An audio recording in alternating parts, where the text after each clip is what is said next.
नमस्कार. नारायणी रेसिपीज कोल्हापूरमध्ये मी आपलं स्वागत करते. आज मी आपल्याला कोल्हापुरी मटकीची आमटी दाखवणार आहे. त्यासाठी मी इथे अर्धा किलो मटकी घेतलेली आहे, एक टोमॅटो घेतलेला आहे, थोडीशी कोथिंबीर घेतलेली आहे, एक कांदा घेतलेला आहे, 1.5 चमचा मीठ घेतलेला आहे, थोडीशी मोहरी, हळद, कोल्हापुरी तिखट 5 चमचे घेतलेला आहे आणि थोडेसे जिरे घेतलेले आहेत. आता आपण आमटी कशी बनवायची पाहूयात.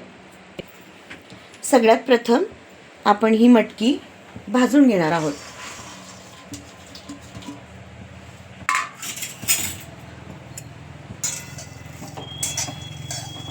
अशा पद्धतीने मटकी भाजून घ्यायची.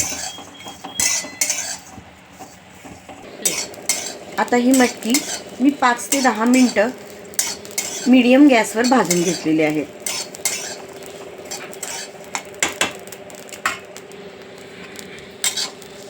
आता आपण ही मटकी खाली प्लेटमध्ये काढून घेऊया.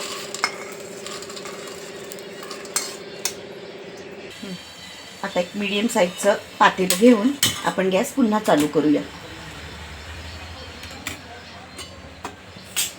आता अर्धा किलो मटकीसाठी मी 3 चमचे तेल घेणार आहे.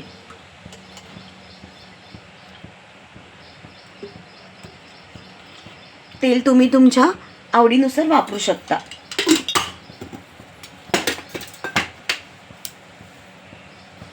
तेल थोडंसं गरम झालं, गॅसची फ्लेम थोडीशी कमी ठेवा. केव्हाही स्वयंपाक करताना गॅसची फ्लेम थोडी कमीच ठेवत जावं. थोडीशी मोहरी, थोडेसे जिरे,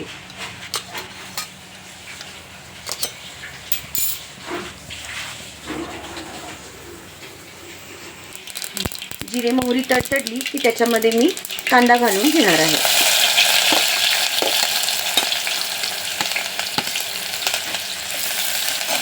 हा कांदा आपण त्याच्यामध्ये, एक कांदा मी घेतला होता अर्धा किलोच्या मोडासाठी. कांदा चांगला भाजून घ्यायचा. कांदा आपला गुलाबी रंगापर्यंत भाजलेला आहे. आता त्याच्यामध्ये मी आता टोमॅटो घालून घेणार आहे.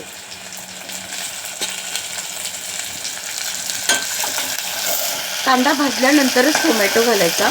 जर तुम्ही अगोदरच कांद्याबरोबर जर टोमॅटो घातला तर कांदा नीट भाजला जात नाही.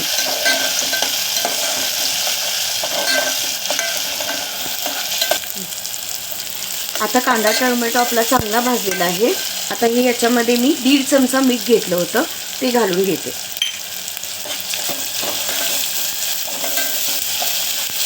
मीठ घालून थोडंसं हलवून घ्यायचं. त्यानंतर मी त्याच्यामध्ये 1 चमचा हळद घालणार आहे.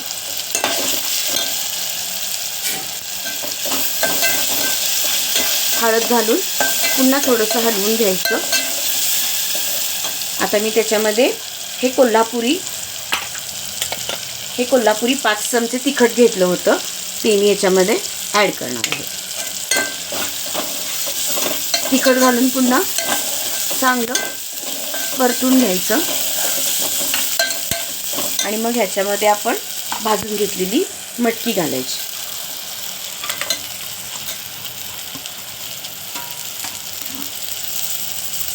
आता मटकी घालून परत एकदा मिक्स करून घ्यायचं आणि ह्याच्यासाठी गरम पाणीच वापरायचं. कोणत्याही पदार्थाला गरम पाणी घातली की त्याच्या चवीमध्ये आणखीन जास्त फरक पडतो.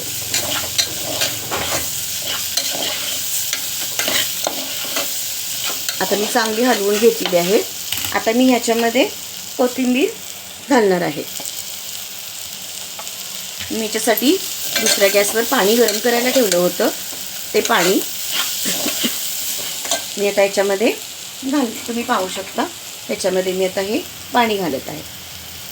आता मी ही 4 ते 5 लोकांसाठी बनवलेली आहे. आता एक 10 मिनिटांना आपण मटकीची आमटी चेक करूया. आता चांगली आमटी उकळी फुटत आहे.